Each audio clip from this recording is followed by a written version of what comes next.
আমি জয়কিষণ দেববর্মা, ঊনকোটি জেলার সভাপতি। আমার সাথে আসে উপস্থিত কুমারঘাট ডিভিশনের প্রেসিডেন্ট আইপিএফটি আর division secretary, Kumarghat division secretary Sukhichandra Debbarma, আর কৈলাসহর ডিভিশন প্রেসিডেন্ট মনোরঞ্জন দেববর্মা, আর বাকি সব আমাদের লিডার্স কম। আমি আজকে প্রেস মিট করছি, একটাই বিষয় হচ্ছে সেদিন 12 তারিখে যে যিনি এনসি দেববর্মা উনি যে প্রেসিডেন্ট যে দাবি করছে আইপিএফটি পার্টির, ওটা সম্পূর্ণ অবৈধ, ওইটা ইলিগ্যাল। কেন নাকি আগের মাসের 2-3 তারিখ এপ্রিল অলরেডি ইলেকশন হয়েই মেম্বার স্যার জিতেছিল 139 ভোট পেয়ে, আর এনসি পেয়েছিল 79 ভোট। তো ওখানে এনসি দেববর্মা হেরে গিয়েছিল।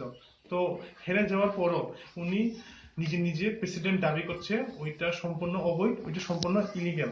তো ওটার জন্য আমরা সামনে কোর্টেও যাব, আর লিগ্যাল অ্যাকশনও ওনার এগেনস্টে নেওয়ার প্রস্তুতি চলছে।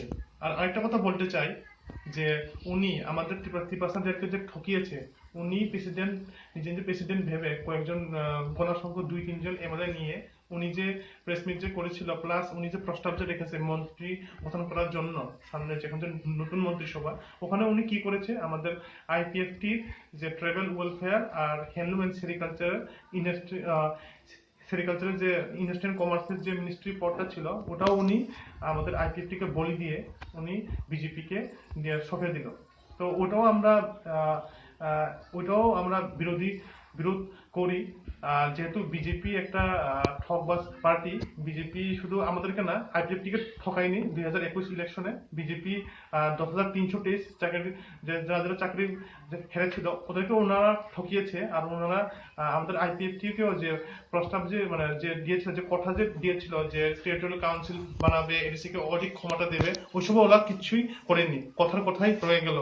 চাকরি দেবে বলেছিল, 50,000 চাকরি দেবে, ওটা ওরা কোনো কিছু করেনি। বিজেপিকে ঠকবাজ পার্টি।